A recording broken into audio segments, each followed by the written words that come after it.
আসসালামু আলাইকুম প্রিয় দর্শক, আপনাদের সকলকে আমন্ত্রণ জানাচ্ছি রাজনীতির কথা অনুষ্ঠানে। আজকে আসলে আমি তেমন কিছু বলবো না, কারণ বলার মতো আমার মানসিক অবস্থা নেই। আজকে সারাদিন আমি যে সমস্ত ছবি দেখেছি, যে সমস্ত নিউজ পড়েছি, নিউজের শিরোনাম দেখেছি, পত্রিকায় যে স্ক্রল দেখেছি, সত্যি কথা বলতে কি আজ আমার কোনো কথা বলার মতো মনই নাই। আমি বুঝতেই পারছি না আমরা কেন এমন করছি, আমরা কোন দেশে অবস্থান করছি, আমরা কাকে পেটাচ্ছি, কেন পেটাচ্ছি। আমি আপনাদের শুরুতে কয়েকটা ছবি দেখাই, এগুলো গতকালকের ছবি। দেখুন, প্রথম যে ছবিটা দেখাচ্ছি, এখানে দেখুন আপনি সারি সারি ছেলেরা দাঁড়িয়ে আছে, তাদের হাতে লাঠি এবং তারা কোথাও হকি স্টিক, তারা কোথাও অগ্রসর হচ্ছে। এরা কি কোথাও খেলাধুলা করতে যাচ্ছে নাকি কাউকে মারতে যাচ্ছে? আপনারা একটু পরেই দেখতে পারবেন যে তারা আসলে কোথায় গিয়েছিল। আমি আরও কয়েকটা ছবি দেখাই। দেখুন এই ছবিটা, এখানে একটা ছেলেকে কয়েকজন মিলে মারছে এবং একজনের হাতে কিন্তু দা, পেছন দিকে দাঁড়িয়ে আছে, দেখেন তার হাতে দা।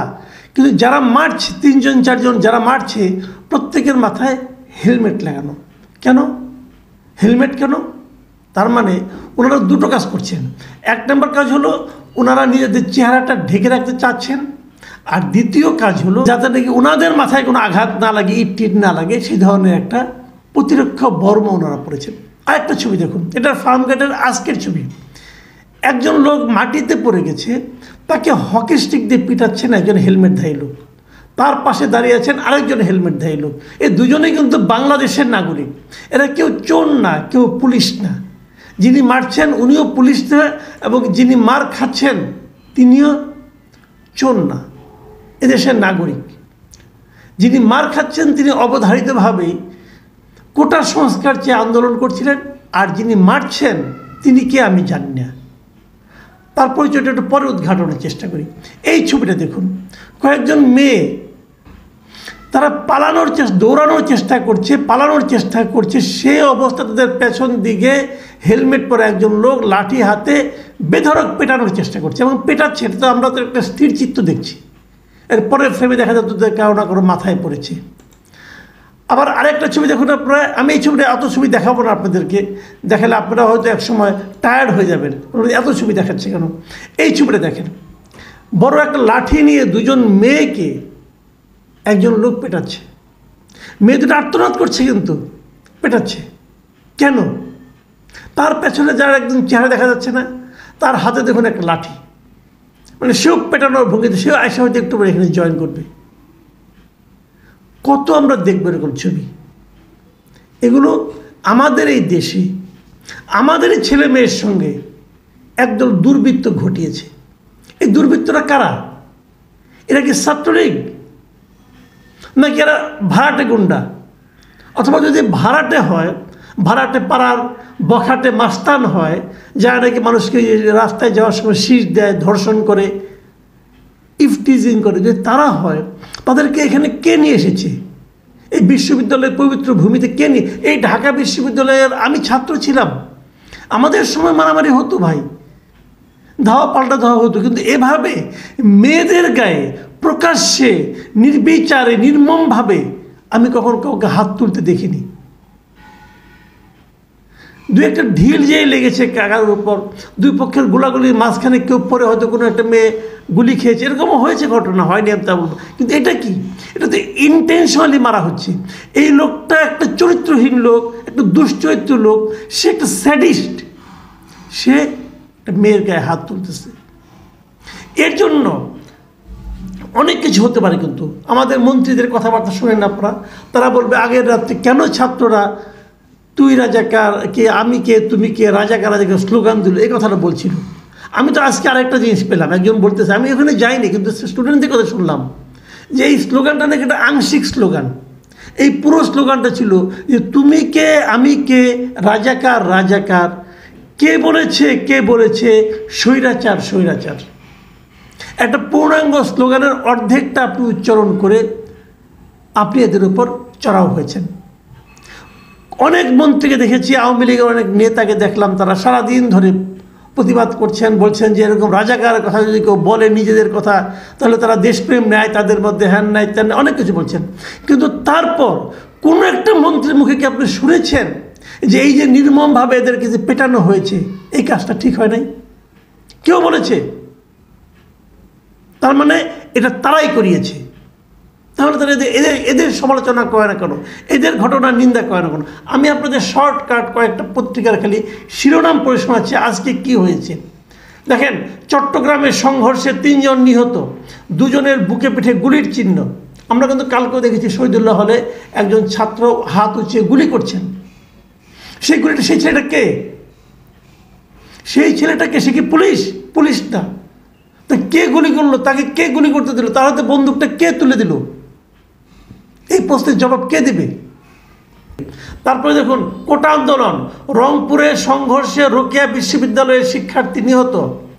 ওইখানকার যে কোটা সংস্কার দাবির যে একজন সমন্বয়ক ছিল সে মারা গেছে গুলি খেয়ে, এবং সেখানে আহত হয়েছে শতাধিক শিক্ষার্থী। ঢাকা কলেজের সামনে সংঘর্ষের মধ্যে যুবক নিহত, আজকে বিকালে ঘটেছে, এটা আজকে মঙ্গলবার বিকালে। এবং এখানেও একই জিনিস, যুবলীগ ছাত্রলীগের সঙ্গে আপনার কোটা সংস্কার আন্দোলনের ছাত্রদের সঙ্গে সংঘর্ষে একটা লোক মারা গেছে। চানখারপুলে ছাত্রলীগ যুবলীগের সঙ্গে আন্দোলনকারীদের সংঘর্ষ চলছে, গুলিবিদ্ধ 4। চট্টগ্রামে শিক্ষার্থীদের উপর অস্ত্রধারীদের গুলি, ককটেল বিস্ফোরণ, এখানেও কিন্তু অস্ত্রধারীর ছবি দেখা গেছে। সায়েন্স ক্লাবে থেমে থেমে সংঘর্ষ, ইটপাটকেল নিক্ষেপ, শিক্ষার্থীদের বিক্ষোভ ছড়িয়ে পড়েছে সাভার, ধামরাই সহ বিভিন্ন এলাকায়। বগুড়ায় শিক্ষার্থীদের মিছিলে হামলা করে পালালো ছাত্রলীগ, আহত 4। তো এই যে ঘটনাগুলি ঘটছে, এই ঘটনাগুলিকে আপনি কি বলবেন? সারা দেশে এই আন্দোলন ছড়িয়ে পড়েছে, সারা দেশে। ময়মনসিংহে দেখলাম সেখানেও আন্দোলন, রাস্তাঘাট বন্ধ হয়ে গেছে। মহাখালীতে দেখলাম ট্রেন লাইনে ছাত্ররা বিক্ষোভ করেছে, ট্রেন চলাচল বন্ধ হয়ে গেছে। ঢাকার সঙ্গে কার্যত সারা দেশের যোগাযোগ এক ধরনের বন্ধ হয়ে গেছে। এই আন্দোলনটাকে আবার কেউ কেউ বলার চেষ্টা করছেন যে এটা নাকি তারেক রহমান লন্ডনে বসে বসে উস্কানি দিচ্ছে। কোথায় উস্কানি দিল? কীভাবে উস্কানি দিল? আমি তো এখনও কোনো সোশ্যাল মিডিয়ায় তারেক রহমানের উস্কানিমূলক কোনো বক্তব্য দেখলাম না, কোনো নিউজ দেখলাম না। তাহলে এটা কোথার থেকে কে বলছে? আবার যারা বলছেন তাদেরকে জিজ্ঞাসা করি, যদি তারেক রহমান লন্ডনে বসে এত ইয়াং জেনারেশন, এত ইয়াং ছেলে মেয়েদেরকে রাস্তায় নামাতে পারে, তাহলে এটা তো আপনাদের পদত্যাগ করা উচিত, আপনাদের মেনে নেওয়া উচিত যে সেই আসল নেতা যার বক্তব্যে লক্ষ লক্ষ ছেলে মেয়েরা রাস্তায় নেমে আসে। কই আপনাদের জন্য তো কেউ নেমে আসে না। আপনাদেরকে গুন্ডা ভাড়া করে আনতে হয়, আপনাদেরকে অমানবিক লোকদেরকে ভাড়া করে আনতে হয়, আপনারা তো আনতে পারেন না। এটা বলে শেষ করা যাবে না।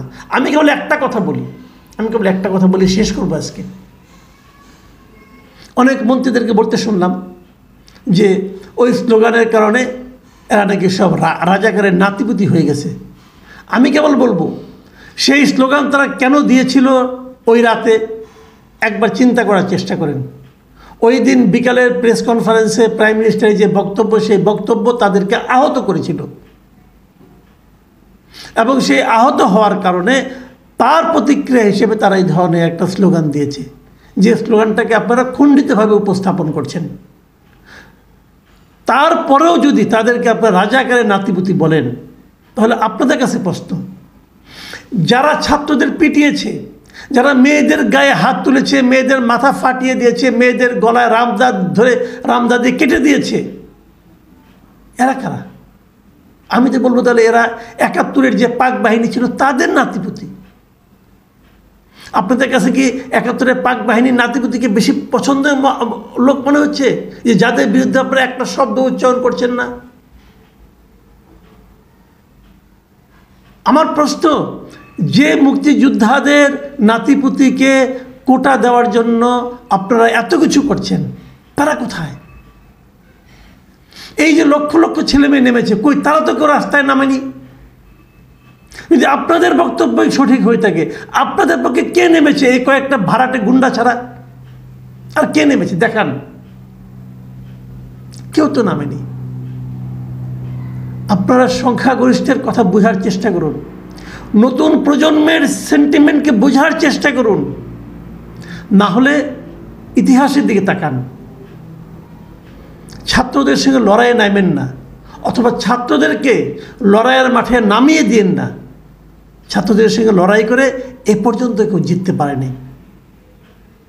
যদি তবুও লড়াইকে আমন্ত্রণ করেন, তাহলে এর করুণ পরিণতির জন্য এক ধরনের প্রস্তুতি নিয়ে রাখবেন।